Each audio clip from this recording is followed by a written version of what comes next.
de las preguntas que más nos quita el sueño como seres humanos es ¿de dónde somos? ¿Quiénes somos? ¿A qué vinimos? Son preguntas que la ciencia y la religión por muchos años han intentado responder. Y yo, en mi propia búsqueda, encontré respuestas en nuestra bella tierra misionera, entre sus mágicos caminos colorados y el misterio de su selva que grita al mundo que está viva, un lugar que invita a la reflexión y al conocer más sobre nuestra propia historia guaraní. Ruta, el gran camino de la libertad que no importa qué tan larga sea la distancia, siempre nos hermana y nos reúne la pasión en dos ruedas, donde siempre podemos hacer un nuevo amigo o reencontrarnos con ellos.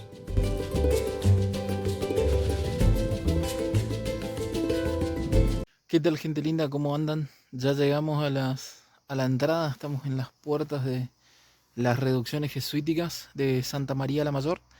Y bueno, vamos a hacer un pequeño recorrido, a ver un poquito de historia y a contemplar un poco lo que fue nuestro pasado y bueno, el inicio de por lo menos la provincia de Misiones.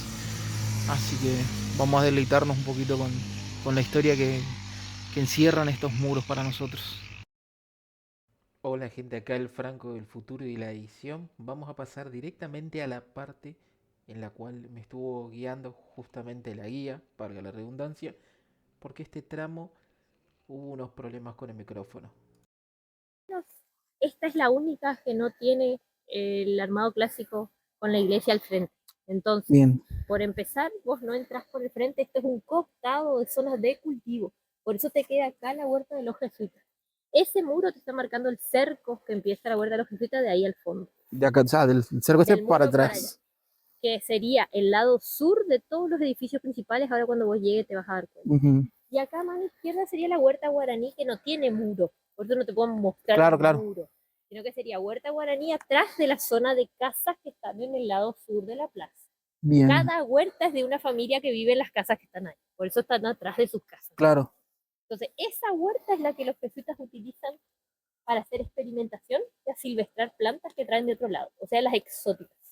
Y esta, la del guaraní, es lo que ellos tienen con sus cultivos nativos. Y después tenía, sí, la parte de hierbas medicinales de la selva, porque es la hierba que usan para la farmacia del pueblo guaraní. Bien. En parte de esas plantas vas a ver plantadas allá en la pileta Ah, redonda. sí, sí, sí. Esa sería como sus plantas medicinales, digamos, por llamarlo de alguna manera. Es del guaraní, Del porque guaraní, sí del la tuvo guaraní. que aprender. Claro, Pero el claro. jesuita, como ya era boticario, médico en Europa, lo que hizo fue buscar plantas paralelas o parecidas o con las mismas, digamos, propiedades y hacer los remedios parecidos a lo que él conocía para darle a los guaraní acá. Viste que Bien. ellos hacen sus tipo jarabes o emplastos o ese tipo de cosas para distintos problemas de hueso, de articulaciones, de diente, dolor de panza, de cabeza, esas cosas. Claro, hacían como su ungüento, digamos. Sí, sí, sí, distintos remedios, pues son distintos. Algunos son infusiones, otros son para poner por el exterior nomás. Eso depende de qué era lo que te Que era lo que pasaba. tenía, Sí, sí, claro. sí. Y acá llegamos a lo que es Plaza Central. Entonces, a partir de la Plaza Central, en este caso vos tenés solo colegio jesuítico mirando hacia la plaza. Que sería lo que hay de esta Todo, estructura. todo lo que ves en vertical y en horizontal sobre suelo es solo un edificio que es colegio y residencia. Entonces, nosotros para que vos puedas ver todo, tenemos que llevarte de ahí al fondo allá para que veas el resto que queda hacia atrás. Y en este caso, esta primera habitación de todo el conjunto de habitaciones de los jesuitas, la gente local a finales del 1800 reconstruyó la parte alta y le puso techo nuevo. Entonces lo que ves acá es una reconstrucción para iglesia de 1899. Entonces ya lo que está adentro no corresponde a la... Claro, a los jesuitas, sí. Podés pasar igual, mira. Le consulta, hay una historia particular con la Virgen, ¿no?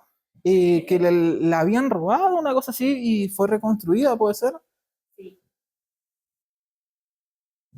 Lo que tengo como historia, tengo dos opciones, populares las dos. Una que la gente de la Gorita la encontró tirada en un pozo en las ruinas, la rescató y la trajo para acá y la tenía expuesta ahí, y un borracho le cortó la cabeza, entonces le tuvieron que hacer una cabeza. Claro. Otra que encontraron que ya se ve que se la quería alguien robar y le quedó muy pesada y dejó ya por un arroyo medio abandonado donde la gente la trajo otra vez. Ya estaba deteriorada la cara, entonces una señora que vivía acá en la Corita le pintó una cara nueva en referencia con una revista. Ujú. Y por eso la cara es como que no corresponde a ninguna otra Virgen María que vas a ver por ahí. Claro. Ujú. Que eso fue más o menos de 1940 en adelante cuando le hicieron la cara nueva.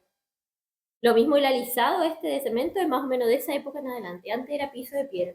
Claro. Y en los distintos años del 1900 ellos arreglaron el revoque y pintaron varias veces encima. Lo mismo la Virgen. Tiene varias capas de pintura nuevas que los vecinos le fueron agregando. Y la capa esa de crochet, la corona y el niño hace 3 o 4 años que le pusieron. Ah, reciente, reciente. Recién. ¿Por qué? Porque la gente acá en La Corita sigue utilizando esta capilla como capilla de promesas a la Virgen y aparte le trae flores, le trae velas y entonces Claro. en los momentos del Día de la Virgen, de Semana Santa y de la fecha que celebran acá, ellos vienen y hacen eso. Sigue manteniendo, digamos, Sí, su... sí, sí, ese tipo de ritual sigue Claro. manteniendo. Ujú. Entonces, la fecha que se celebra acá en La Corita es la Asunción de la Virgen María. Asunción de la Ujú. Virgen María. Pero la talla no coincide con la Virgen de la Asunción porque ya te digo que es local, la Claro. Virgen que ellos le arreglan. Ujú. Entonces acá ingresaste del lo que es Plaza Pública del Pueblo al patio privado del colegio, que es exclusivamente masculino, solo para hijos de cacique y para jesuitas. Entonces en este patio, si vos mirás, tenés un cuadrado de patio grande hasta allá.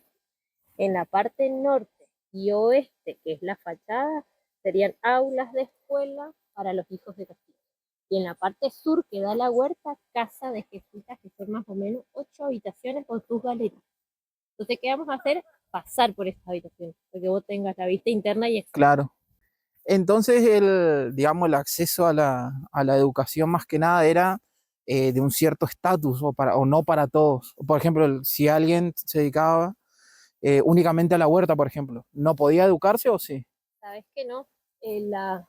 La división que te acabo de hacer tiene que ver más que nada con la educación de la escritura, el idioma y los números, la parte de administración. Ah, bien, Porque los hijos de caciques iban hereditariamente a ser caciques después y podían ser parte del cabildo del pueblo, que tenía 12 miembros caciques cabildantes. ¿Quién era esto? Era un cabildo estilo español, ujú, que se encargaban de controlar, de distribuir el alimento, de vigilar a su gente, de llevarla al trabajo.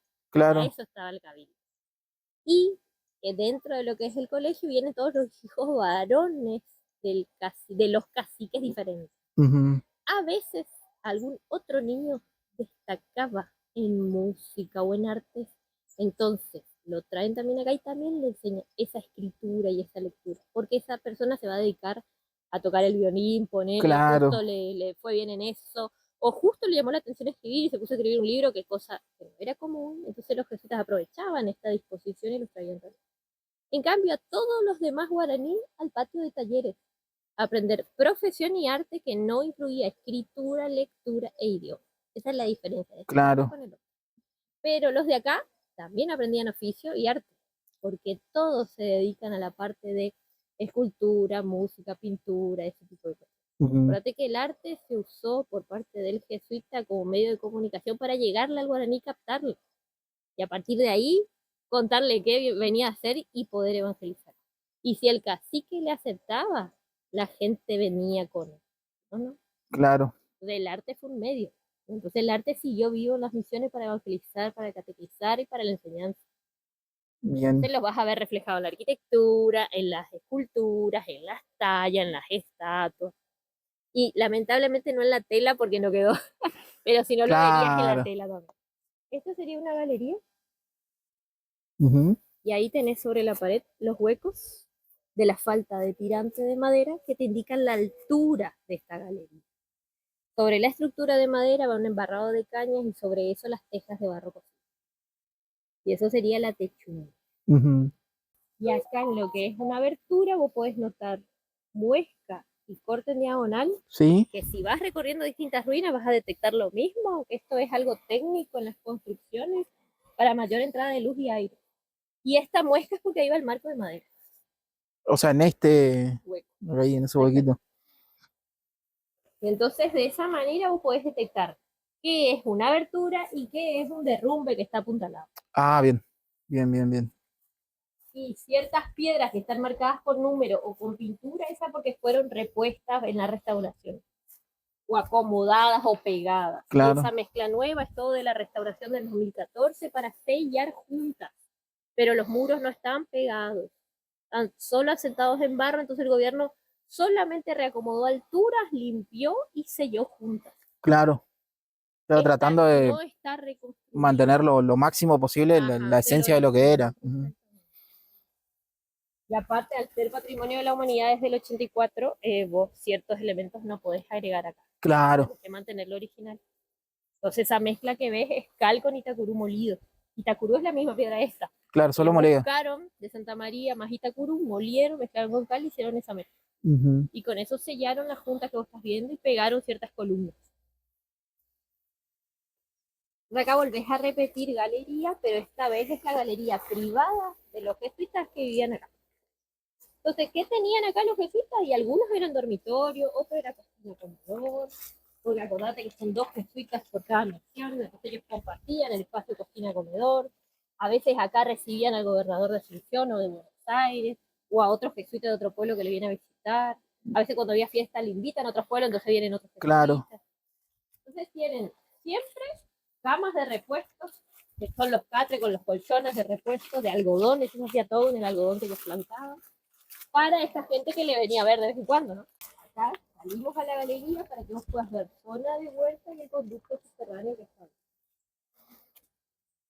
No, me cuesta imaginarme cómo, porque la tierra, o sea, reclama lo que es de ella, digamos, y me cuesta imaginar con tan hermoso monte cómo sería la zona limpia, digamos, porque supongo yo que en ese tiempo era un terreno bien cuidado, bien asentado justamente para el cultivo, claro. Sí, porque esto, viste que hiciste una lomada. Claro. Llegaste al tope que es la plaza. Tanto hacia el norte como al oeste y al sur desciende. El lomo, la parte más alta es esta, la que estás viendo acá, plaza y edificio principal. Entonces, tanto las casas van en terrazas como los cultivos van en terrazas. Entonces, este tipo de conducto generalmente se saca de las partes más altas y se llevan a las más bajas para poder aprovechar el agua de lluvias en algún estanque pequeño. Y puede estar junto en ese estanque una vertiente como tiene la de Santa Ana, que aparte de tener la lluvia que venía, tenía vertiente. Tiene vertiente. Entonces tenés agua permanente para lavar, para regar o para que se bañe el jesuita. Claro.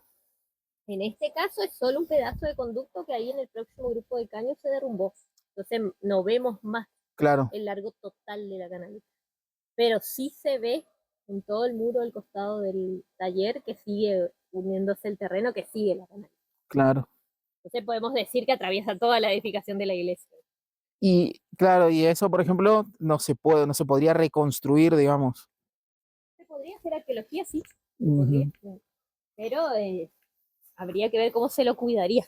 Exactamente, claro, cómo se lo cuidaría, sí. Cuando haces arqueología, tiene que tener sentido, un sentido de científico de investigación, y aparte, una vez que moviste y destapaste, ¿cómo vas a mantenerlo? Claro. Porque acá la selva sigue su vida. Sí, no, es. La lluvia sigue, el barro sigue, todo sigue. Cada sigue su curso normal. Sí, entonces, siempre y cuando vos tengas la gente para cuidar y la forma de cuidado no sea tan costosa, no podés hacer ese tipo de limpieza, abrir, restaurar, lo que sea. Claro. Pero si no amerita, no, porque se va a perder otra vez. Entonces ahí ya no vale la pena. Acá tenés salones del lado sur que corresponden todos los talleres y son todos muros originales, por eso vas a ver que están muchos apuntalados. Acá entramos a un salón, ya dejamos la zona huerta que es allá. Nos metimos nomás por la pared, ahí no hay puerta. No hay puerta, no hay nada. A un salón grande. En este caso, este es el salón que da al patio interno de talleres, y acá es donde vienen todos los demás hombres guaraníes. Casi estamos hablando de salones de producción, arte y oficio en general. Entonces, tenían oficios como los que conoces hoy: carpintería, herrería, escultura, pintura, música. Y aparte la parte de armas, por una cuestión de defensa. Entonces tenías que tener la pólvora seca, las armas cuidadas y que funcionen. Claro, todo el mantenimiento. La parte de telares. Los tejedores de tela de algodón tenían telares a pedal del estilo español para hacer la tela. Estamos hablando de telares como para tener una idea. No sé cómo explicarlo, pero sería como esas, vamos a decirle, cajas, si se quiere, de bordes de madera que tenían todos los hilos, que se tejía de esa forma. Hay de distintas formas. El que tenían del español tiene un pedal con los que ellos van moviendo para generar la tela. No sé bien el tamaño que tendría, pero sé que necesita espacio porque lo que aludían a los tejedores es que le daban los salones más largos porque necesitaban espacio y que eran Claro. 10 o 12. Ah, bastante. Así que yo supongo que tenían que estar de pie. No, Sí, no, no encontré un ejemplo de ese telar en dibujo como para hacerme la idea. ajá, Lo busqué porque yo me dediqué a estudiar la parte del algodón, ¿viste? claro, Pero no encontré. Lo que encontré es una hilandera guaraní, que es un dibujo que Ufesita hizo, que tiene un pedal y una ruedita que va girando para poder hacer hilo el algodón. ujú, Como la mujer se encargaba de eso, claro. esa imagen nomás tengo. Que la mujer está sentada con ese pedal y Y el el ovillo. ovillo, Sí, exactamente. exactamente. Que antes la mujer lo hacía a mano eso, porque la mujer hacía el hilo de algodón, siempre la mujer fue la que hizo. Y a mano era como viste, como un palito circular con un disco. Y ahí iba poniendo la hebra que hacía con el dedo hasta que podía enrollar y ahí giraba eso. Y ahí eso Y se ahí le terminaba empezaba a hacer formando el el ovillo. ovillo, claro. Exactamente. Entonces imagínate pasar de eso a tener una Mm, con pedal que era más rápida. Bueno, claro, todas esas tecnologías agregadas que el jesuita le fue trayendo hizo que se adelanten las producciones, que pueda haber en más cantidad para mayor gente y que almacenen. claro. Porque algo que el guaraní nunca hizo fue almacenar cosas, acumular elementos, porque el guaraní lo tenía a disposición en la selva. Lo usaban como, por así decirlo, para su disposición, lo que necesitaban y después ya no hacían más. Exactamente, y lo Ujú, del día a día, porque total sabían que salían ahí en la selva y tenían. lo tenían, claro. En cambio acá estamos hablando de un pueblo civil que ya no se mueve más. Vos tenés que tener todo acá siempre. Claro, ya no era más nómade, Y entonces, seminómada. semi-nómade. Entonces acá hay que juntar. Y Ujú, aparte que descubrieron, cada 3 o 4 años había sequía. Por ende, si vos tenés sequía y te dedicas a la agricultura, tenés que guardar. claro, sí, si no vas mal. Cada tanto por ahí le atacaban había unas langostas que le comían el maíz, a veces había un gusano que era una oruga en realidad que le comía el algodón. Fueron descubriendo cuántos centímetros era mejor plantar el algodón para que el gusano no tenga tiempo en una noche de ir de una De punta una a la punta a otra y la otra. comerle capullo, por Claro, ejemplo. claro, claro. Pero todo eso es porque le pasó, o sea, sufrieron y después Prueba, aprendieron. prueba y error, prueba y error. Exacto. Y entonces acá en la zona del río Uruguay ampliaron los algodonales porque la producción de algodón acá era más propicia, daba más cantidad. Entonces tuvieron 80.000 plantas en Santa María. Y en el caso del lado del Paraná, como hacía más calor, no fue tan propicio como este lado. Pero también tuvieron algodón. Lo que sí, las mujeres, tanto de Loreto como de San Ignacio Miní, tuvieron que ingeniárselas para hacer telas con algún borde o detalle para competir con las telas de las españolas de Asunción porque ellas vendían allá sus telas. Ah, Y en cambio acá nosotras, las de Santa María, no, porque acá en Buenos Aires no había mujeres que se dedicaban a hacer tanto detalle, entonces ellas podían comerciar bien y vender bien claro, también. era más fácil. Sí, sí. Entonces, ahí hubo una competencia distinta, por eso se desarrolla eso específicamente ahí. Y después, en el caso de la ropa, el guaraní no se vestía. Entonces es el jesuita el que le hace que se vista. Claro, Por eso la importancia del algodón para el jesuita en su comienzo. Vio que el guaraní tenía algodón y dijo, aprovechemos, hagamos telas para la ropa, para vestirle. Pero claro. después se dio cuenta que no solo le podía vestir el guaraní, sino que el español también andaba desnudo por ahí. ¿Por qué? Porque son los españoles que vivían cerca de las primeras misiones, a quien la tela de España no le llegaba porque tenía que entrar por Puerto Perú y llegar hasta allá arriba, donde ahora es más o menos la zona de la represa Itaipú, para que tengas más o menos una Una referencia. referencia sí, Imagínate del de, Perú, de una punta a la que otra, le claro. llegaban pedazos de harapo. Entonces empezó a comprarle la tela esa de algodón que hacían los guaraní de las misiones. Y Claro. ahí ve la beta comercial que le servía a las misiones. ¿Para qué? Para obtener cosas que no había. Las misiones como hierro, como pólvora, como armas, como papel, etc. Entonces, lo más, la palabra justa que le queda a eso es trueque, de una Sí, cosa por otra. sí. Ujú, Pero ahí vio cuál era la otra cosa valiosa, el algodón. claro, Acá tenés un pedazo de lo que sería una columna de Urunday. Ahí y en aquel lateral. Ese es el sistema constructivo en las misiones que están en Argentina, que son 15. Se ponía la estructura clavada en la tierra, ujú, eso sostenía el peso de tirantes de techo. Los tirantes forman el triangulito con una maderita chiquitita que sería para nosotros donde va la cumbrera, que ellos le llamaban parinudillo a ese sistema. Es un triangulito bien en la punta, se largan los tirantes y apoyan en esa columna de Urunday. Urunday con lo que sería lapacho y laurel, suele ser las maderas que ocupaban. ujú. Y sobre eso un embarrado de cañas y sobre eso la teja de barro cocido, que es esta. Estás viendo acá los Ah, que es lo clásico. que es lo clásico, que Sí, sí. hoy hay casas que inclusive todavía lo Inclusive tienen. de este color vas a ver mucho, porque esto que te indica que la cerámica fue mal quemada y tuvo que haberse quemado más veces. Y eso le pasaba mucho a las tejas de las misiones, porque ellos hacían grandes cantidades de partidas de teja con molde y quemaban en pozos con ventilación, Claro, conductos de ventilación, y a veces se apagaba, no quemaba bien todas las partes, entonces que volver a quemar tenía que quemar a la varias semana varias veces. veces. Entonces las que se ahogaban, las que quedan sin oxígeno, quedan negras adentro. Y eso vas a ver si empezás a revisar. Claro, o sea, eso aguantarían menos, digamos, No, no, o esas no. estaban mal cocidas, necesitaban Mm, otra quema para cocerse bien. Ahora ya están bien cocidas, porque vos le haces el golpecito y tiene el ruido metálico de cuando coces bien tanto un bien. ladrillo como una teja. No sé si hiciste cerámica una vez, pero No, no, no, no, no, fíjate no, si no. vos le golpeas, bueno, esta no está muy húmeda, es así, ¿viste? Ese ruido Cada ruido metálico tiene que metálico. hacer. Si te hace pesado y denso como barro, está crudo adentro.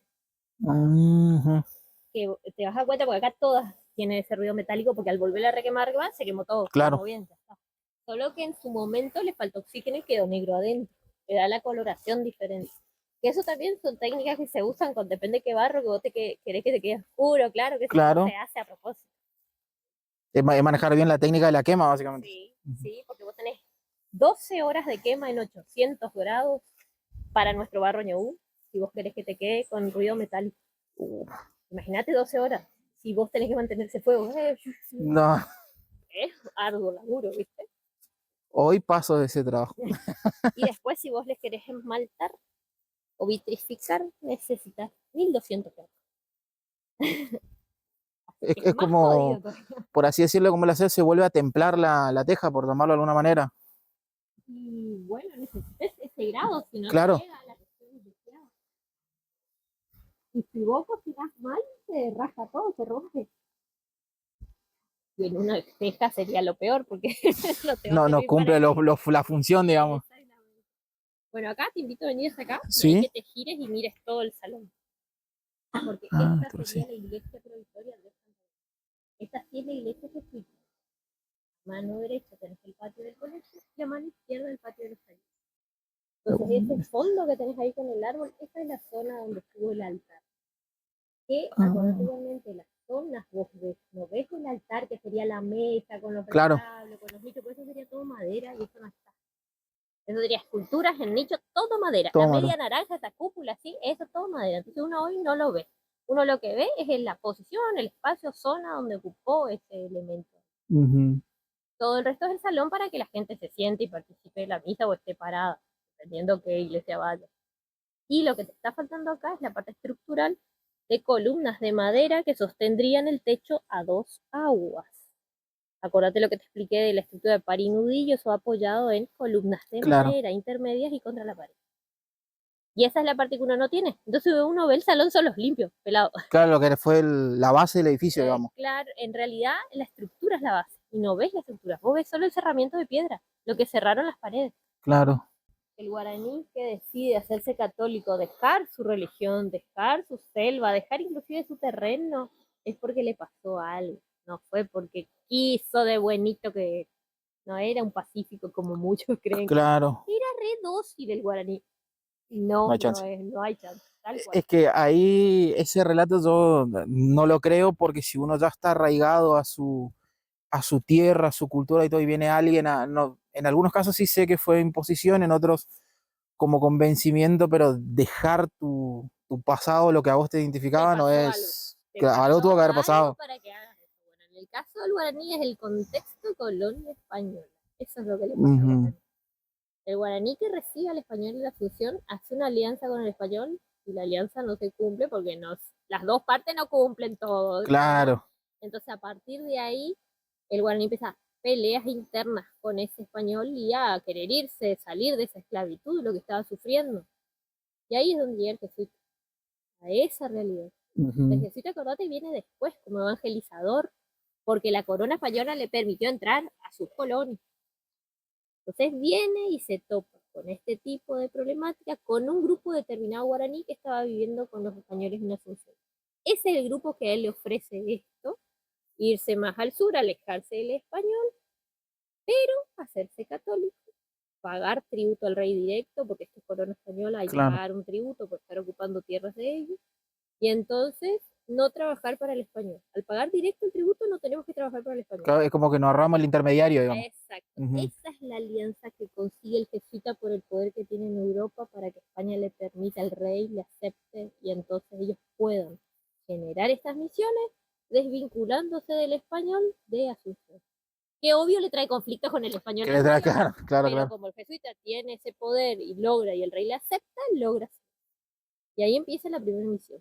Y a partir de ahí, el guaraní le dice, bueno, allá yo tengo más parientes, allá hay otros más, bueno, ahí empiezan a salir otros jesuitas a otras regiones. Y ahí sí hay distintas realidades porque hay grupos que aceptan, grupos que Grupos que no, no. grupos que matan a Jesús. Claro, tal cual, sí, sí, sí, es lo más. Ese es el abanico de cuestiones que Ujú. pasan. Con los que aceptan, ellos empiezan a evangelizar y son atacados por los portugueses sin previo aviso. Entonces ahí empieza el desarraigo, porque los tienen que obligar a irse de lugares que ellos no querían soltar, pero estaban muriendo porque estaban agarrando de esclavos. Claro, Entonces, bueno, nos vamos porque no queremos, pero bueno, nos echaron, digamos. claro. Y ahí se van. Santa María no pasó eso, estaba en Puerto de Azul lo más feliz, pero le avisan, estos todos murieron un montón, le atacaron, y nos van a venir a buscar a nosotros. Y bueno, hay que irse, gente, hay que irse, Hay gente, que hay que irse. irse, gente, y le empiezan a hacer a la cabeza. Pero primero hablan con los de San Javier y los Concepción para que le esperen con vaca, con comida, con cosas. Claro, porque era un peregrinar Bueno, largo, seguro. aceptan. Ujú. Y vienen 2500 caminando allá, se largan por el río después, y bueno, llegan. Pero por eso, por ese convencimiento. Y en paz, nadie los persiguió, no murieron por el camino, llegaron. No como el éxodo del Guairá, que se murieron Claro, casi que todos y se llegaron murieron solo casi 4000. todos. Claro, sí. Pero eso fue otra cuestión, que es una cuestión de que le atacaron previamente, tuvieron que salir desfavoridos con Los que tipo tenían a una mano. organización más o menos como pudieron, porque bastante bien que se las arreglaron con sus canoas y todo, y después subir a selva, porque después vos tenés saltos de por medio y así. Ujú. Entonces todas esas cuestiones es lo que no te queda otra y vas como puedes. Sí. En cambio el de Santa María vino organizado, ordenadito, tranquilo, sin persecución. Claro, pues ya les llegó la información, digamos. Exacto, tuvo la información. Tuvo tiempo. Ujú. Pero vino medio que regañadientes. Le costó dejar su lugar. Imagínate dejar Iguazú y venir al Uruguay. Claro, y algunos, es que pasa como todo éxodo, que algunos por Oye, ahí se quedan. Deciden, esta es mi tierra, yo decido quedarme y y se mueren. claro. Y pasa eso. Acá nomás te marco el Ujú. cementerio guaraní que hay atrás. Atrás de este espacio donde estamos parados, que vendría a ser una plazoleta lateral que te une con la plaza central. Ujú. ¿Para qué te sirve? Es un paso de la plaza Al cementerio. y a la iglesia. Este es el cementerio estrictamente guaraní y debajo del altar estaría lo estrictamente jesuita. Entonces los jesuitas morían ahí. Claro, ahí. En nuestro caso, el jesuita de renombre importante por su actividad científica que está enterrado acá es Buenaventura Suárez, el único astrónomo de las misiones, que sería argentino, bueno, nació en Santa Fe, pero en ese momento sería del virreinato del Del Perú. Virreina, claro, claro, claro. Es Bueno, que estamos hablando que en ese momento no existía la Argentina como tal. no, existía Pasaron, Santa Fe, sí, porque ya fue fundada por los españoles, pero no como, era todavía Argentina. como ciudad, pero no era Argentina, era virreinato del Perú. Ah, Y bien, había dos gobernaciones, la gobernación de Asunción y la de Buenos Aires. bien. Entonces hay dos gobernadores ahí administrando esa parte. Y a partir de eso, por eso hay subdivisiones de poder, ¿viste? De quién, yo me hago cargo de esto, vos de Vos esto, de esto, claro. siempre yo controlo esto, voy a ver el censo de esto. ¿Por qué? Porque tienen que pagar tributo, entonces ellos iban a ver si el censo estaba correcto, si había la cantidad de gente y todo eso. Y acá comenzaría la primera casa guaraní, que está muy destrozada, entonces yo te voy a llevar a la segunda, que es así, un poco más visible y vas a entender mejor. Bien. Y acá empieza una casa larga, es la segunda del lado norte. Dice que la primera te dice que está muy roto, Sí. y yo estoy parada en la zona galería, la casa empieza ahí. Entonces es una casa larga, dividida en 7 habitaciones, la galería les sirve de espacio común para las 7 familias que vivían acá. Entonces hacían los fuegos acá adelante, comían, compartían, y la mujer se sentaba a hilar el algodón acá.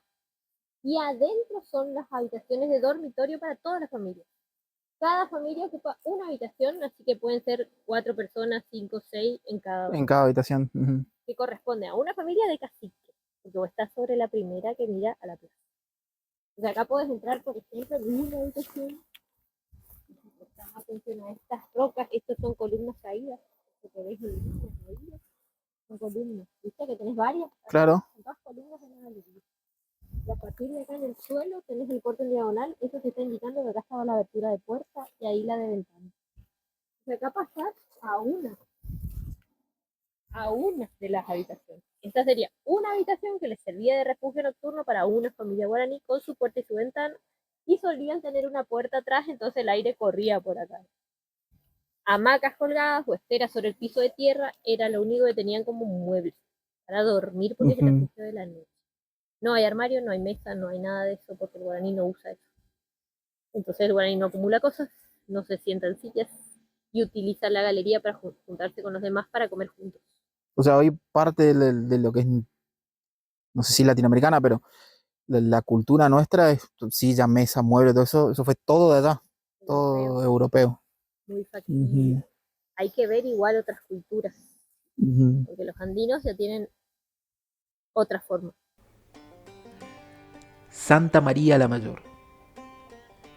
Caminar entre estas piedras es escuchar un eco que no se apaga, un eco que habla de los guaraníes y de los jesuitas, de sus manos, sus sueños, su lucha porque algo sobreviviera al tiempo.